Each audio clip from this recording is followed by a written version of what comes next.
Sound শুনে হয়তো বুঝতে পারছেন কতটা খাস্তা হয়েছে এই ছোট মিনি পপকর্ন সিঙ্গারাগুলো। বানাতে একদমই ইজি আর খেতে হয় দুর্দান্ত মজা। আর দেরি না করে ডিরেক্ট রেসিপিতে চলে যাচ্ছি। প্রথমে একটি বোলের মধ্যে আমি 1 কাপের মতো ময়দা নিয়েছি, অল্প কিছু লবণ অ্যাড করে দিয়েছি। এখানে 2 থেকে 3 টেবিল চামচের মতন আমি রান্নার রেগুলার তেল দিয়ে এখন ভালো করে হাত দিয়ে এভাবে কচলে কচলে মেখে নিচ্ছি। দেখে হয়তো বুঝতে পারছেন আমি কাজটা কতটা আস্তে আস্তে এবং একটু সময় নিয়ে করছি। যখনই দেখবেন এরকম ময়দাটা দলা পেকে আসবে তখনই বুঝতে হবে আমাদের তেল মাখাটা ভালো করে ময়দার সাথে হয়ে গিয়েছে। এই পর্যায়ে নর্মাল টেম্পারেচারে পানি অল্প অল্প করে আমি অ্যাড করছি আর ডোটা তৈরি করে নিচ্ছি। দেখতেই পারছেন যতটুকু আমার পানি লেগেছে, আমি বেশি শক্তও না বা বেশি নরমও না, এরকম একটি ডো তৈরি করে নিয়েছি। আপনারা কিন্তু অল্প অল্প করে পানি অ্যাড করবেন আর এরকম পারফেক্ট একটি ডো তৈরি করে নেবেন। এটা আমি 10 মিনিটের জন্য রেস্টে রেখে দিচ্ছি। ততক্ষণে যে মিনি সিঙ্গারাগুলো আমি বানাবো সেগুলোর ভেতরে যে স্টাফিংটা দিব সেটার জন্য এখানে একটি কড়াইয়ের মধ্যে আমি পর্যাপ্ত পরিমাণ তেল দিয়ে দিয়েছি। তেলটা ভালো করে গরম হয়ে আসলে আমি এখানে পেঁয়াজ কুচি অ্যাড করে দিচ্ছি প্রায় 1/2 কাপের মতন। পেঁয়াজটাকে একটু সময় নিয়ে ভেজে নিতে হবে। যখন হালকা করে একটু পেঁয়াজটা নরম হয়ে আসবে আর কালারটা চেঞ্জ হয়ে আসবে তখন আমি এখানে অ্যাড করে দিব 1/2 চামচের মতো আদা বাটা, 1/2 চামচের মতো রসুন বাটা। এরপর আমি এখানে অ্যাড করে দিব কাঁচামরিচ। আপনারা আপনাদের যে পরিমাণ ঝাল আপনারা খেতে পছন্দ করেন সে পরিমাণ ঝালটা দিয়ে দিতে পারেন। আপনারা চাইলে এখানে চিলি ফ্লেক্সও অ্যাড করতে পারেন বা কাঁচামরিচটাও অ্যাড করতে পারেন, বাট আমার কাছে কাঁচামরিচের ফ্লেভারটা অনেক বেশি ভালো লাগে। এখানে আমি সেদ্ধ করা 3টা আলু, যেটা অলরেডি আমি সেদ্ধ করে রেখেছিলাম, সেটা আমি হালকা করে একটু হাত দিয়ে ম্যাশ করে নিচ্ছি। দেখে হয়তো বুঝতে পারছেন আমি কিন্তু একদমই বেশি করে গলে দিচ্ছি না, আস্তে আস্তে রাখছি, যেটা স্টাফিংটা অনেক বেশি পারফেক্ট হবে আর সিঙ্গারাগুলো ভেতরে পুরটা মুখে যখন আলুগুলো লাগবে তখন কিন্তু খেতে বেশ ভালো লাগবে। দেখতেই পারছেন আমি যে স্প্যাচুলা দিয়ে এটাকে নাড়াচাড়া করছি সেটা দিয়ে হালকা করে একটু ভেঙে ভেঙে দিচ্ছি। এখন পেঁয়াজ আর কাঁচামরিচগুলোর সাথে আলুটাকে একটু ভাজা ভাজা করে ভেজে নেব। আর ভালো করে ভাজা হয়ে যাওয়ার পরে আমি এখানে কিছু মশলা অ্যাড করব। আর সেটার জন্য অল্প একটু মরিচ গুঁড়া, অল্প একটু হলুদ গুঁড়া আর অল্প একটু জিরা আর ধনিয়া গুঁড়া অ্যাড করে দিচ্ছি। আর অল্প কিছু গরম মশলা অ্যাড করে দিচ্ছি। আপনারা চাইলে গরম মশলাটা স্কিপ করতে পারেন বা মশলাগুলো আপনারা কিন্তু 1/2 চামচের মতন দিয়ে দিবেন। আর আপনারা যে পরিমাণ কোয়ান্টিটির আলুটা অ্যাড করবেন সেই কোয়ান্টিটির কিন্তু আপনারা মশলাটা বাড়িয়ে নিতে পারেন। এখন সবগুলো মশলা আমি আলুটার সাথে ভালো করে বেশ কিছুক্ষণ কষিয়ে নেব, যাতে মশলাটার কাঁচা গন্ধ একদমই না করে। দেখতেই পারছেন একদমই ভাজা ভাজা করে আমি ভেজে নিচ্ছি।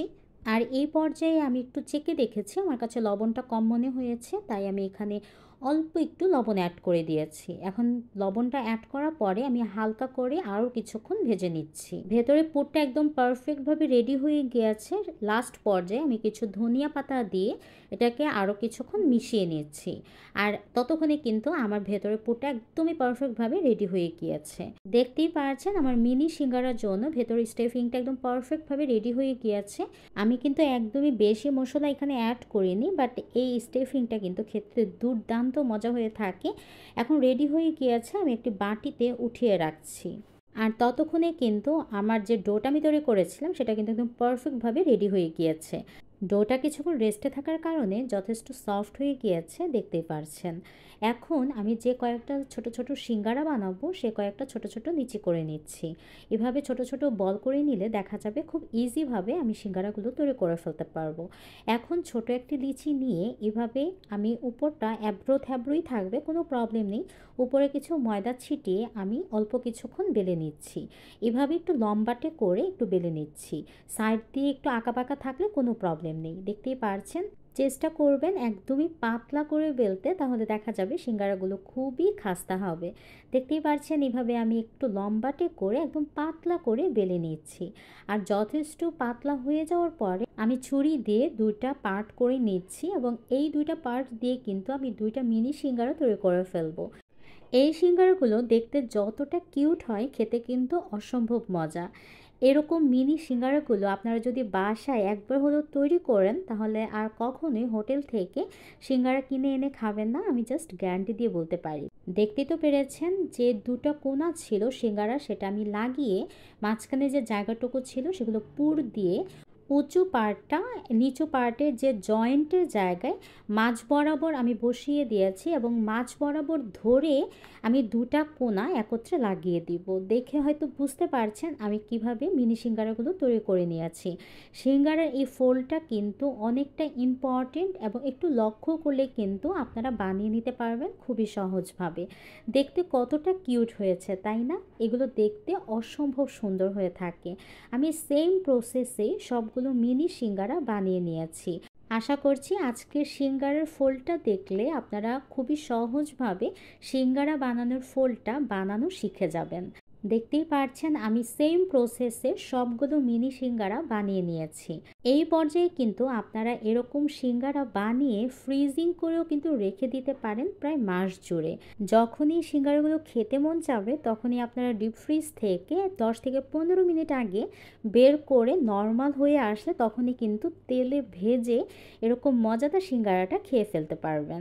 এখন আমি সিঙ্গারাগুলো যে চাটনিটা দিয়ে খাবো সে চাটনিটা তৈরি করে নিচ্ছি।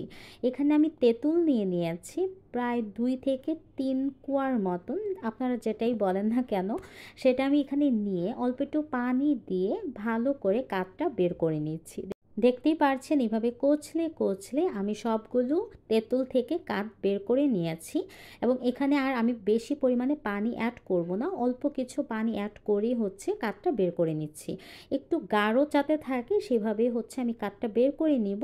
আর পুরাটা কাঠ বের হয়ে যাওয়ার পরে আমি এখানে 2 চামচের মতো চিনি দিয়ে দিলাম, 1 চিমটি লবণ এখানে অ্যাড করে দিলাম, চিলি ফ্লেক্স অ্যাড করে দিচ্ছি 1 চামচের মতন। ঝালটা আপনাদের পছন্দ মতন আপনারা বাড়িয়ে কমিয়ে নিতে পারেন। অল্প একটু গোলমরিচ গুঁড়া অ্যাড করে দিলাম, ধনিয়া পাতা অ্যাড করে দিয়েছি অল্প কিছু। এরপরে সবগুলো আমি মিক্স করার পরে সামান্য কিছু পানি অ্যাড করে দিলাম, আর এটা আমি এখন ভালো করে জাল করে নিব। আর জাল করলে যেহেতু আমি চিনি অ্যাড করেছি এটা আরেকটু পাতলা হবে, আর পানিটা যখন একদমই শুকিয়ে যাবে তখন চাটনিটা একদমই রেডি হয়ে যাবে। আমি এটা বাটিতে উঠিয়ে রাখছি। ততক্ষণে যে সিঙ্গারাগুলো আমি তৈরি করেছিলাম সেটা ভাজার জন্য একটি কড়াইতে আমি পর্যাপ্ত পরিমাণ তেল নিয়েছি। দেখতেই পারছেন অনেক বেশি পরিমাণে তেল নিতে হবে, যেহেতু আমি ডুবন্ত তেলের মধ্যে আমি সিঙ্গারাগুলোকে ভাজবো। আর দেখতে পাচ্ছেন তেলটা দেওয়ার পরে হালকা গরম হয়ে আসলে, যে 1 হাত ডুবিয়ে রাখার মতন গরম হয়ে আসলে তখনই কিন্তু আমি সিঙ্গারাগুলো একে একে দিয়ে দিচ্ছি। দেখতেই পাচ্ছেন এখন কিন্তু পরিপূর্ণ গরম হয়ে ওঠেনি তেলটা, আর হালকা করে হচ্ছে বাবলস ওঠা শুরু করবে কিছুক্ষণের মধ্যে। দেখতেই পাচ্ছেন প্রত্যেকটা সিঙ্গারা দেওয়ার পরে কিন্তু আস্তে আস্তে বাবলস ওঠানো শুরু করছে, দ্যাট মিন্স তেলটা আস্তে আস্তে গরম হচ্ছে। আর অবশ্যই কিন্তু বেশি পরিমাণে তেল গরম হয়ে আসলে তখন সিঙ্গারাগুলো দিতে যাবেন না, তাহলে দেখা যাবে উপরে কালার চলে আসবে আর ভেতরে কিন্তু কাঁচাই থেকে যাবে। আর দেখতেই পারছেন আমি প্রায় 15 মিনিট ভাজার পরে এরকম গোল্ডেন ব্রাউন কালার আসা শুরু করেছে। দেখতেই পারছেন অনেকটা সময় নিয়ে কিন্তু এই সিঙ্গারাগুলোকে ভেজে নিতে হবে, একদমই ধৈর্যহারা হলে হবে না। খুবই ধৈর্য নিয়ে চুলার আঁচটা মিডিয়াম টু লোতে রেখে অনেকটা সময় নিয়ে এই সিঙ্গারাগুলোকে ভেজে নিতে হবে। যতটা সময় নিয়ে আপনি সিঙ্গারাগুলোকে ভেজে নেবেন ততটাই কিন্তু এই সিঙ্গারাগুলো খাস্তা হবে, আর খেতে কিন্তু অসম্ভব মজা। আমার সবগুলো সিঙ্গারা হয়ে যাওয়ার পরে আমি একটি বাটিতে যে চাটনিটা তৈরি করেছিলাম সেটা রাখছি, এরপরে সবগুলো সিঙ্গারা একটি বাটিতে সার্ভ করছি। এই সিঙ্গারাগুলো আপনারা যদি বিকালে নাস্তাতে বা সকালে নাস্তাতে ফ্রেন্ডস অ্যান্ড ফ্যামিলির সাথে বসে খাওয়া শুরু করেন, একটার জায়গায় 10টা কখন শেষ করে ফেলবেন আপনারা বুঝতেই পারবেন না। এতটা মজা হয়ে থাকে যে অবশ্যই এই মজাটা ফিল করার জন্য একবার হলে আপনাদের বাসায় ট্রাই করতে হবে। দেখতে অনেক বেশি কিউট আর খেতে অসম্ভব মজা। আমরা কিন্তু এরকম মজাদার মচমচে সিঙ্গারা খাওয়ার জন্য হোটেলে দৌড় দিই। এখন আর হোটেলে না যেয়ে আপনারা খুবই হাইজিন মেনটেন করে এরকম মজাদার সিঙ্গারা বাসায় তৈরি করে ফেলতে পারবেন। আর যখন এরকম মজাদার সিঙ্গারা আপনারা বাসায় তৈরি করে ফেলতে পারবেন, তাহলে বাইরে যেয়ে টাকা দিয়ে কেনই বা খারাপ জিনিস কিনে খাবেন বলেন তো? আশা করছি আজকের রেসিপিটি আপনাদের কাছে অনেক বেশি সহজ আর ভালো লেগেছে। আর যদি ভালো লেগে থাকে তাহলে আমার চ্যানেলটিকে সাবস্ক্রাইব করে বেল বাটনটা অবশ্যই অন করে দিবেন। আপনারা চাইলে রেসিপিটি আপনাদের ফ্রেন্ডস আর ফ্যামিলির সাথেও শেয়ার করে রাখতে পারেন, যাতে যখনই আপনাদের মন চাবে রেসিপিটি বানাতে তখন যাতে আপনারা খুবই সহজভাবে পেয়ে যান। আমার চ্যানেলটিকে সাবস্ক্রাইব আর বেল বাটনটা অন করে রাখতে পারেন, যাতে এরকম সহজ আর ইউনিক রেসিপি আমার চ্যানেলে আপলোড করার সাথে সাথে আপনাদের এখানে নোটিফিকেশন চলে যায়। আজকে এই পর্যন্ত বিদায় নিচ্ছি, আবার হয়তো দেখা হবে নেক্সট কোনো ভিডিওতে। সে পর্যন্ত আপনারা ভালো থাকবেন। আল্লাহ হাফিজ।